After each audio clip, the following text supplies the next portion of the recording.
They arrived without warning. Ships the size of cities, black against the sky like cracks in reality. Their language wasn't spoken so much as it was etched into the air, vibrating in tones that bypass the ear and lodge directly in the mind. They called themselves the Valari Dominion, a species ancient enough to remember when stars were still young. In their eyes, Earth was a minor curiosity, a primitive rock filled with loud creatures still tangled in tribalism and superstition. They watched us with clinical detachment, whispering among themselves in that buzzing tongue, dismissing our culture, our science, even our resilience. Savages, they called us, not with malice, but certainty.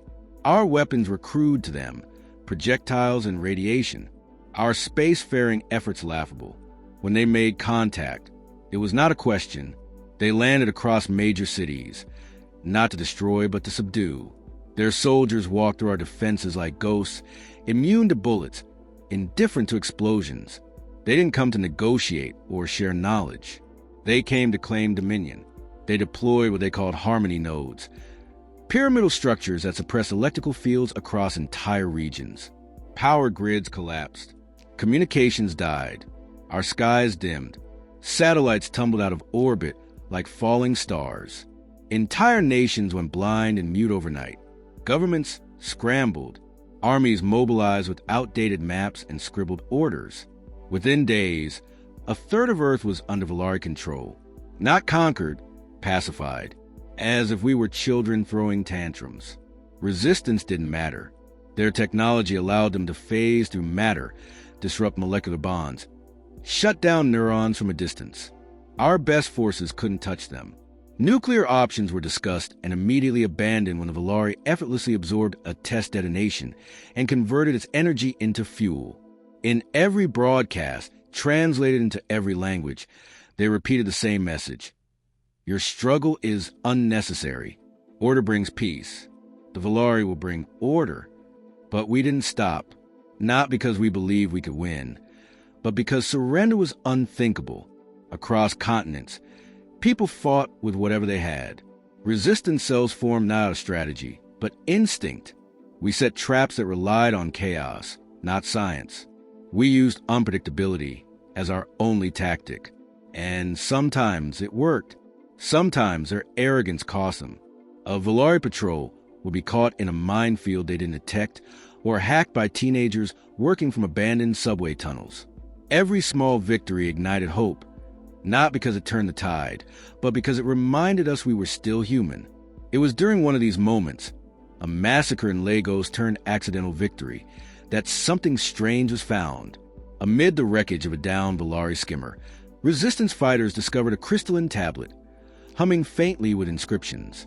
Not Valari script, something older, more elaborate. Symbols arranged like fractals, recursive and infinite. They brought it to a linguist named Dr. Aisha Kamara, a Nigerian polyglot with a background in semiotics and ancient Sumerian. She stared at the symbols for hours before recognizing something terrifying. They were a language, but not just any language. It was linguistic architecture, designed not only to communicate, but to command. The Valari denied its significance when questioned. Relics of our ancestors, they said, dead tongues of forgotten myths. But they looked uneasy. For the first time, they avoided answering directly. For a species that saw us as lesser animals, the change was telling. As more tablets surfaced, often buried in the ruins of Valari outposts or deep beneath Earth's crust, scholars around the world began collaborating in secret. Fragment by fragment, they unraveled the structure of the language. It was not phonetic. It was not visual. It was conceptual, spoken in harmonic frequencies, embedded in thought itself. It required no breath, no vocal cords, just understanding. The Valari weren't the original masters of this language. They had inherited fragments of it, used it to construct their superior tech, their phase weapons, their suppression fields. But they didn't comprehend it in full. They couldn't. Their minds had become dependent on automation, their thinking linear, efficient but inflexible. They had forgotten how to explore ambiguity, how to embrace chaos. They used the language as a tool. But humans? We began to understand it as art, as philosophy, as emotion. We didn't just translate it, we felt it. The Valari's biggest mistake wasn't underestimating our weapons. It was underestimating our minds. Soon, whispers of the god language spread through the resistance. The term wasn't religious, but symbolic. This was not just syntax and grammar. This was a language that mapped existence. A sentence could cause molecular reconfiguration. A phrase could alter time perception in a localized field. A full paragraph, spoken correctly, could destroy a city or heal it, but only if the speaker understood the meaning behind the words. It couldn't be mimicked. It had to be believed. Early attempts were disastrous.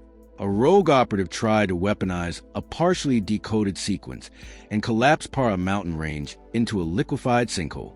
In another case, a researcher repeated a four-word phrase and lost all higher brain function permanently. But they were learning. Fast. Human minds, so chaotic and adaptive, began forming new neural pathways to comprehend the concepts. Savants and philosophers joined scientists. Musicians were brought in to help decipher the harmonic structures. This was not just academia. This was war. The Valari noticed. Their responses changed. What were once containment measures became purges. Cities suspected of harboring language artifacts were erased from orbit. The aliens began to panic, though they would never admit it. Their command structure issued contradictory orders. Surveillance tightened. But still they couldn't stop us. Because we weren't using networks or drones or centralized command.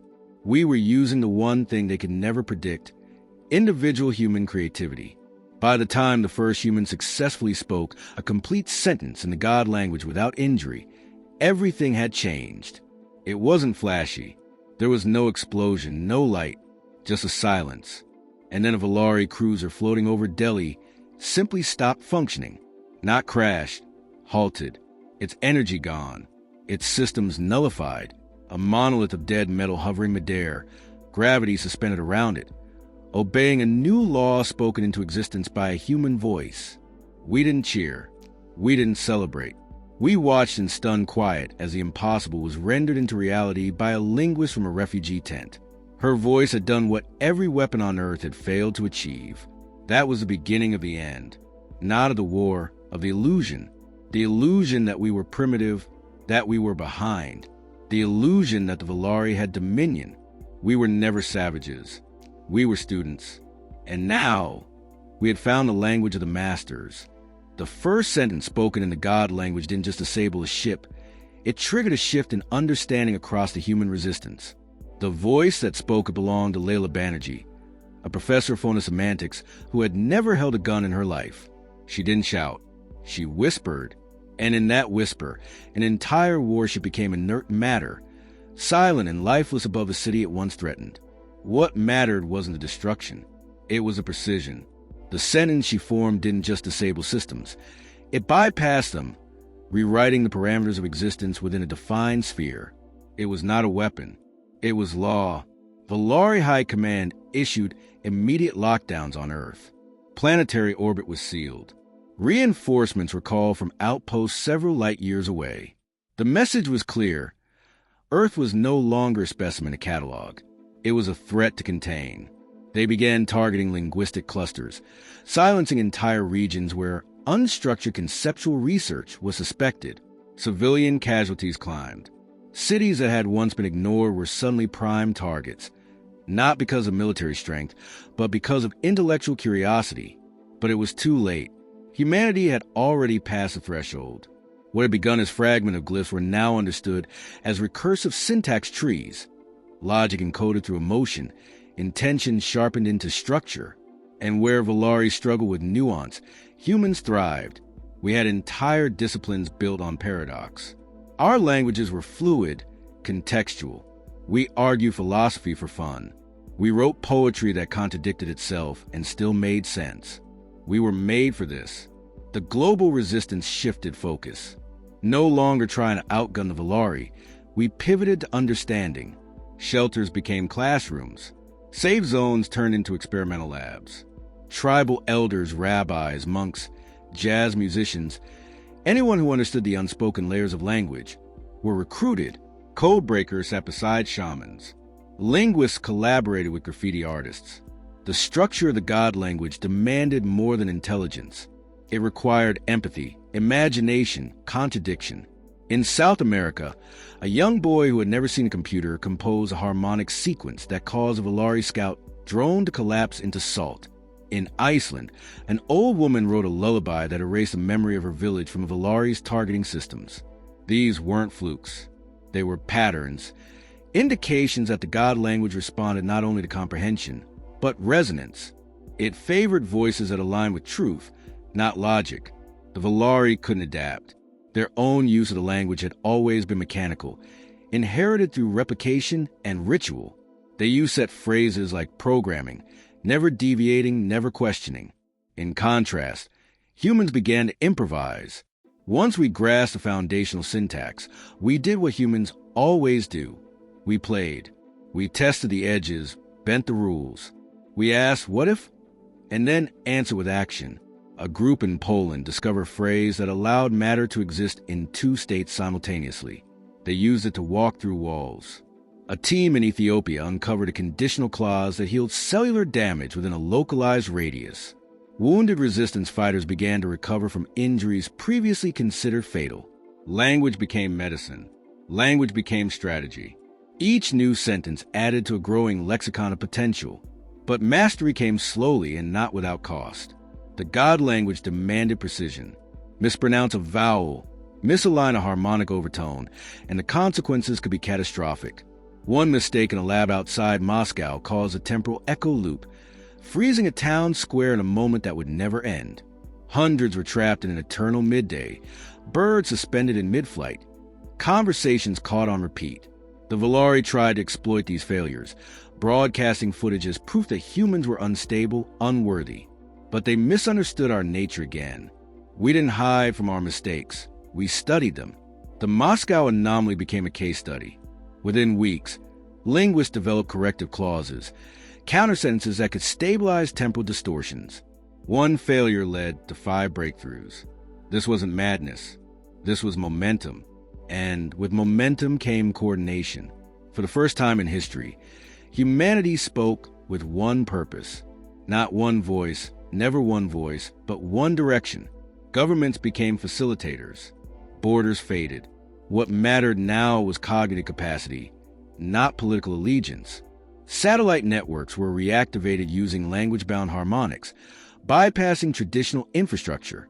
Resistance networks became synaptic nodes of a global brain. Volari forces attempted to sabotage this progression. They launched psychic attacks, engineered silence fields to disrupt human articulation. They even began deploying linguistic dampeners, devices that blurred the cognitive pathways required to form coherent intention. In New York, an entire resistance cell lost the ability to form abstract thought for 3 days after exposure. But even this had limits. Humans adapted. Where Volari expected reliance on speech, humans turned to gesture. Where gestures failed, we used rhythm. In one pivotal moment, a resistance dancer in Mumbai used foot patterns embedded with microharmonic resonance to collapse a Volari transport ship. She never spoke a word. Each new engagement proved the same truth. The God language was not owned, it was earned. It did not favor the powerful. It favored the imaginative, the desperate, the curious. It favored us. And still, the Volari refused to acknowledge what was happening. They escalated. Their commanders deployed a class of enforcers known only as the Silence, a caste bred to erase thought itself, to sever minds from intention. Where they walked, human creativity died. They unleashed them in regions where breakthroughs had occurred: Tokyo, Rio, Cairo. These beings could unmake understanding, rip comprehension from the minds of those who dare to think in the sacred tongue. And still we persisted. In silence, we found new strength. In loss, we found new meaning. Every attempt to erase us only refined our purpose. Because we had stopped trying to win. We were no longer fighting for survival. We were evolving. What began as defense became transformation. Earth itself began to change. Trees near linguistic hotspots shifted in resonance. Water responded to harmonic commands. The God language was not limited to sentient beings. It was a system for interacting with the very code of reality. And human, for all our flaws, we're uniquely suited to read that code between the lines. We didn't become gods. We became authors. And as the Valari watched their hold over Earth unravel, they were forced to confront a truth they had long forgotten. They were not the pinnacle. They were the footnote. The silence failed. Not at first. Initially, their presence choked our momentum. Entire regions fell into apathy, not from fear, but from the surgical removal of creative intent. Those who had once pioneered our breakthroughs now sat quietly, blank-eyed, unable to recall why they had cared in the first place. It was not death. It was erasure. But that's where the Valari erred again. They thought emotion was noise, an obstacle to logic. They didn't understand that human will is not stored in any one mind. It is communal, shared. And when one mind is silenced, 10 more shout to fill the void. From the outskirts of broken cities came the answer, not from our scientists, but from our storytellers. Griots, oral historians, poets. They didn't restore language with knowledge. They restored it with memory. They whispered the names of the silenced. They spoke of dreams half-finished, jokes half-told, promises unfulfilled. And through the act of remembering, they reignited thought in the blank. It was discovered then that memory could resist the silence. Not in the traditional sense, not just data or fact, but felt memory. Memory tied to emotion, loss, love, regret, even grief, especially grief. One song, hummed by an old man in Lagos, restored linguistic function to an entire block of people who've been mute for weeks. The Valari couldn't understand it. They couldn't see the strength in suffering. They had bred it out of themselves long ago, but we hadn't. The silence was broken not with power, but with sorrow. Humanity's pain became its shield. And when the silence returned, they were met with stories so rich in emotion that the God language turned on them. One by one, the enforcers began to fracture under the weight of human memory. Not killed, unmade. They dissolved not physically, but conceptually. Words ripped from reality by deeper, more resonant truths they could not overwrite. From that moment, the war was no longer even. It was shifting. For the first time, the Valari feared what we might become. Their dominion fractured.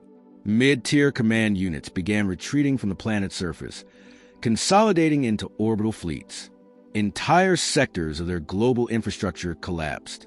They attempted to rewrite their own protocols to adapt to this new reality, but centuries of rigidity had made them slow. They didn't know how to improvise. They didn't know how to believe. Meanwhile, humans pushed further into the God language. The more we understood, the more we realized it wasn't just about manipulating matter or energy. It was a blueprint for interaction between consciousness and the universe. The language wasn't a weapon. It was a bridge between thought and reality, between imagination and being, between us and everything. Then came the breakpoint. Somewhere in the Pacific, a collective of thinkers, artists, engineers, monks, isolated a grammatical structure that didn't just alter matter or energy, but probability itself. A conditional phrase, if spoken correctly, could rewrite outcomes. One test subject walked into a Valari ambush and survived because he had already described his survival beforehand using the phrase. Not predicted, described. The attack still happened. The bullet still flew, but he had spoken of surviving it. And so he did. The implications shattered every rule we thought we knew. Causality, once a straight line, became a palette. Time, once a ruler, became a canvas. And while Valari struggled to understand, humans began crafting narratives, not just for communication, but as tools for bending reality. The resistance was no longer planning tactics in the traditional sense. We were composing stories. Strategic arcs built with linguistic intent, where characters, human operatives, acted out paths that reshaped enemy movement and internal Valari protocol. We didn't send drones. We sent protagonists. And where they walked, reality conformed. Entire squads began training not as soldiers, but as narrators. Their missions weren't executed. They were told, first in rehearsal, then in harmonic declaration. And then they happened, not because of planning, but because the universe, when spoken to correctly, agreed. This was our greatest advantage. Not weapons, Not intellect, but narrative. We had evolved into a species that could alter the future, not predict it. Write it. Of course, it couldn't be done recklessly. Language as powerful required sacrifice. Every true phrase carried weight, emotional, psychological. The more deeply a speaker believed in what they said, the more effective it became. That belief had to be earned, lived, sometimes even died for. This was not the power of liars. It was the power of those who meant it. And that's why it couldn't be stolen. The Valari, desperate, tried to replicate our breakthroughs. They captured narrators. They dissected memory. They copied the words, even the harmonic frequencies. But it didn't work, because it wasn't the words themselves that mattered. It was the meaning behind them. You could not use the God language as a shortcut. You had to walk the pain. You had to know loss. You had to be human. And the Valari weren't. Not anymore. One final act sealed that truth. A group of children in Cape Town, taught only fragments of the language, used it to write a story, illustrated in chalk, sung as a lullaby. The tale was simple, of a creature that came to devour a village, and the villagers who taught it to feel. They didn't know what they were doing. They just wanted the creature to stop being lonely. The next day, every Valari ship within a 1,000-kilometer radius disengaged its weapon systems and began broadcasting the lullaby in loops. Not as a threat, as a plea. That was the final fracture. Valari unity shattered. Some began to abandon their posts. Others disobeyed direct orders. A few even surrendered, not to us, but to the idea that perhaps they were wrong. That perhaps the so-called savages had spoken to something greater than them. Something they had once known and long forgotten. It wasn't victory. Not yet. But it was something far more dangerous to an empire built on control. It was doubt, and doubt in the right story is always the beginning of the end. The Valari did not surrender in ceremony or dignity. Their collapse was quiet, a fading signal, a static-filled transmission interrupted mid-command. They left orbit one by one, their once pristine warships drifting away not in battle, but in silence. Not because they had lost all power, but because they no longer trusted what power meant. Earth wasn't conquered. It was vacated. There was no parade, no declaration of victory. Only the heavy, collective breath of a species that had clawed its way not to survival, but to revelation. The resistance dismantled itself. Not out of disillusionment, but evolution. It was no longer needed. The struggle had changed us too deeply to return to old structures. What came next wasn't rebuilding. It was a rewriting. We began to reframe what life meant under a truth we now understood intimately. That reality was not fixed but fluid, and our role in shaping was not optional but essential. Earth became a cradle of a new kind of thought. The God language wasn't treated as a weapon anymore. It became sacred again, but not in the Valari sense of rigidity. Sacred in the way breath is sacred. The way grief is sacred. It was taught with reverence and caution. It was spoken only when meant. Each word was earned through understanding, through struggle, through lived experience. Children were the first to master it fluently, not because they were smarter, but because they had fewer assumptions. They accepted that stories could be true before they were real. That belief could precede evidence and still manifest clarity. They sang in harmonics without overthinking. They sculpted concepts with laughter. They spoke futures in crayon. And it was through them that the first contact happened. Not from the Valari, but from another. We had always assumed the Valari were the apex, the gatekeepers of cosmic wisdom. But they were only tenants of an inheritance they barely understood. When humanity proved capable of grasping the God language in its raw, living form, others began to listen. It started with a pattern in the auroras, visible only at a certain harmonic pitch. Then a shape and dream shared by thousands who had never met. And finally, a voice. No translation, no transmission, just understanding simultaneously received by every fluent speaker across the planet. We have waited. Speak. It wasn't challenge. It was an invitation. Earth responded not with command or pride, but with a question. Why was it hidden? And the answer was simple. It was never hidden. It was forgotten. The Valari had not been chosen. They had stumbled across fragments and mistaken them for finality. They had used it to dominate because they feared their own smallness. But the language had no master. It was a tool for resonance, not control. It belonged only to those who dared to feel deeply enough to wield it. And for all our flaws, for all our brutality and chaos, humanity had one trait none of the others had preserved. We remembered how to feel. That made us dangerous. That made us worthy. The beings who made first contact did not appear.